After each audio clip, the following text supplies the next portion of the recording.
So welcome back to our channel, guys. Thank you guys for watching. I hope you're getting on board with this Poor Diesel Challenge deal that Ron got into. It's been interesting nonetheless. So if you look here, Ron's truck is in the shop. We're about a week out. We're a week out from this thing getting put on dyno at UCC. So we're literally 7 days away. And as you can see, there is no turbocharger anymore. Gonna go home with us.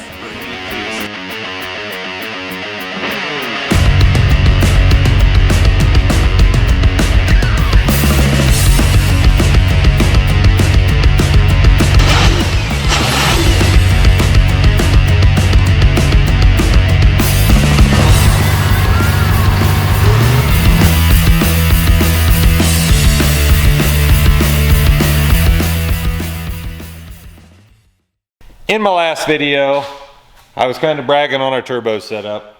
Probably jinxed it. Ron ended up putting slicks on, as you can see.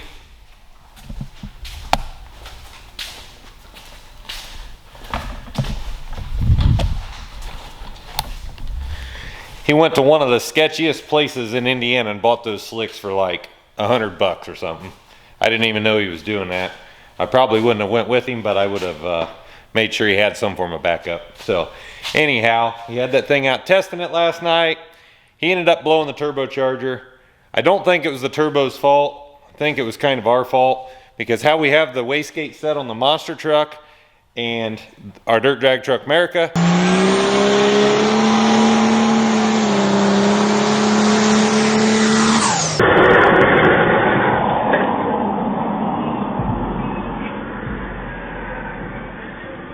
so it's got the same springs as this wastegate has in it right here, how Ron got it. So we kind of watched our dyno video, and since this wastegate is smaller, what we think is happening, it's not opening at the same time as the monster truck and Merica always has when we sprayed them with nitrous.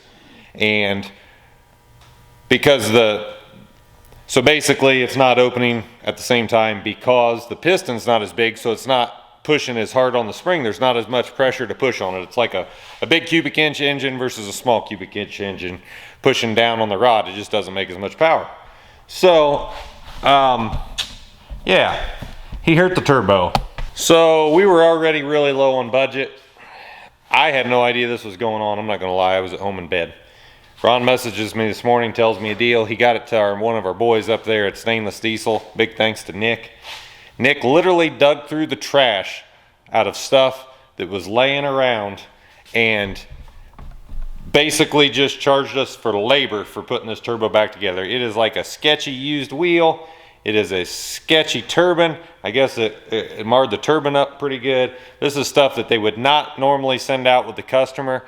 It's like one of those deals where you got a friend that's in a bind, or you got a customer that's in a bind, and you say, hey, there is absolutely no warranty on this, but we're gonna do you a favor and put it back together with junk parts.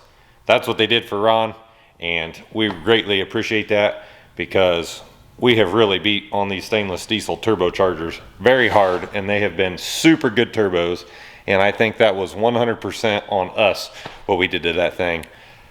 But it had 3 years on it, basically, so it was probably due to be looked at, just not in the form of looking at it, that it got done. So another thing we ran into, when I sold the engine out of this truck before Ron started using this chassis for this thing, I basically sold everything for enough money that we don't have anything in this chassis, because otherwise we probably couldn't do this challenge. So I sold Ron's coolant lines on the other engine when I took it out of this truck, and I never thought a thing about it. When I say coolant lines, I mean for the heater core. So the lines would normally come out of here and down here and attach back here at the firewall so you have heat. It's been like 80 degrees here in Indiana, 88 something, 90, I don't know. It's been hot.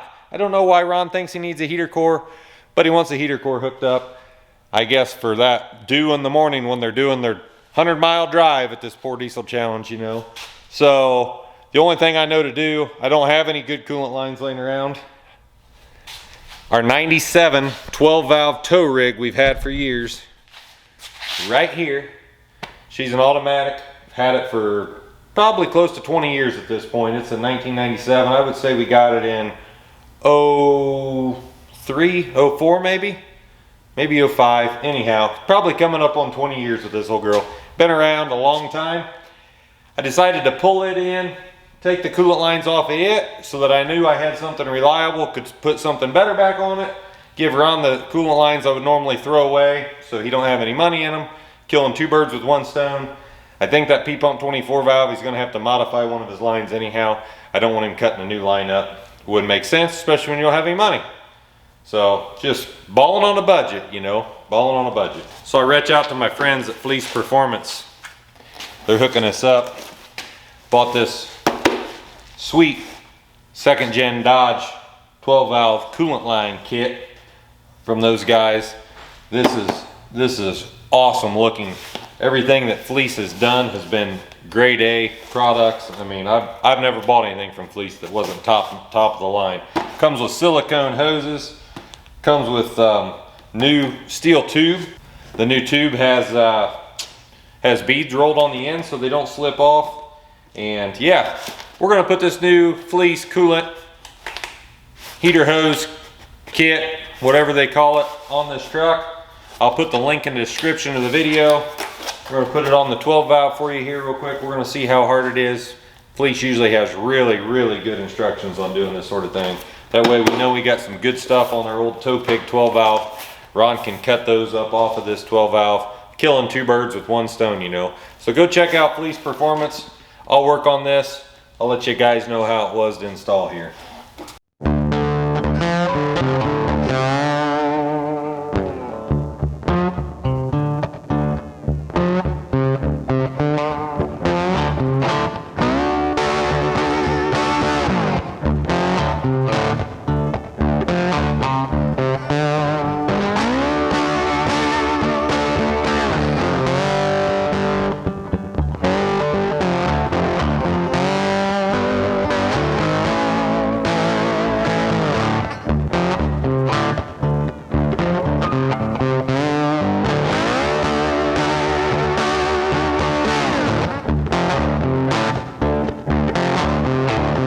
So I actually had my audio quit working halfway through installing that heater line kit, which is crazy, but it's a new set of mics, so I apologize for that. But it was super easy to install, took about an hour. Everything seemed like it sealed up great. Thanks for tuning back in, guys. Make sure you go get one of those Fleece heater line kits for your 12 valve Cummins if you've got an older Cummins truck. Those things are sweet.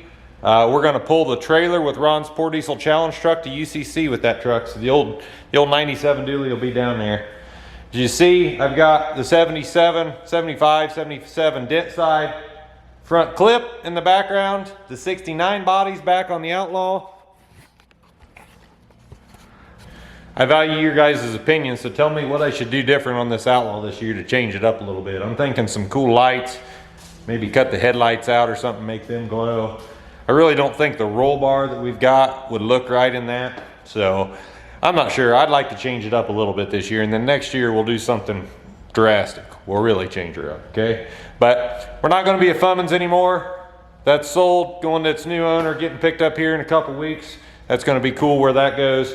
I had a guy call me. I had to pull my video off that I put explaining the whole deal with the Hall of Fame and whatever. Got told I was gonna get taken to court for trademark infringement or something, and for slandering or something, I don't even know.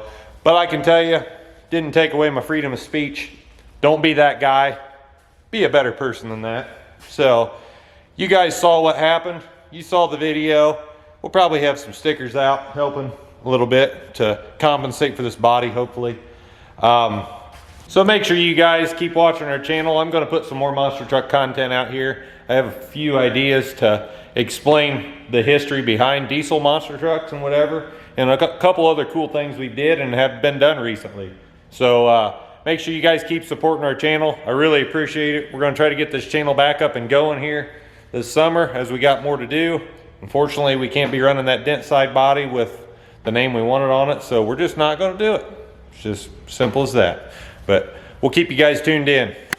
So we got Ron's Poor Diesel truck here. Gonna get you up to date on that here this evening as we get it ready. we'll put this video out before we head to UCC.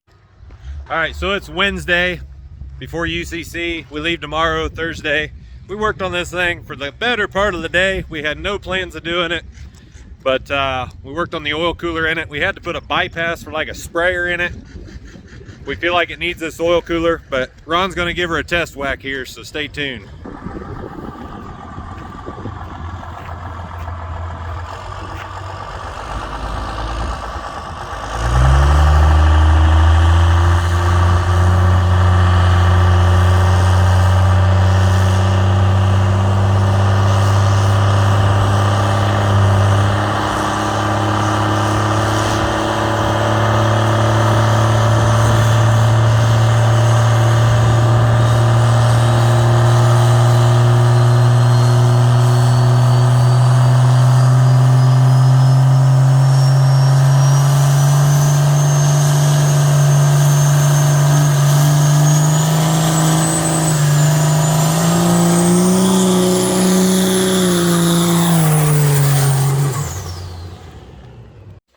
So Ron just did his test rip.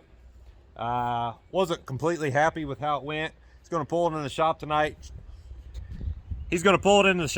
Check a few things out, maybe boost check it, make sure our ducks are in a row. We gotta load it on the trailer first thing in the morning, head down there. We hope to see you guys at UCC at the Ultimate Call Out Challenge. Ron's gonna win this Poor Diesel Challenge. JH, he's coming for you. What do you got to say to JH? Looks like we're the only two dogs in this fight. So if you look, the oil cooler we put an external oil filter on it. I had an old block off plate from a sled puller that we modified. Had it for years, was just laying in the shop here. We got a massive oil cooler. Well, I wouldn't say massive, but we got a good size oil cooler in the bed. This is for engine oil, that's for transmission fluid. So we've had a major problem with overheating the engines and melting pistons and stuff, and so did JH when he was doing burnout competitions. So we're trying to eliminate that with the last little bit of budget Ron had left. We pieced this thing together out of stuff we had laying everywhere. Had some tractor hydraulic hoses, everything else. But we hope this makes this thing live for the burnout competition. Not really worried about the dynoing or the sled pulling, that oil cooler helping, but that'll help with burnouts. So that's what we'd been thrashing on before Ron tested it. Now we're getting ready to load it on the trailer. We'll see you guys at UCC. Thanks for watching our channel. Come root for Ron. We hope we make something good happen here.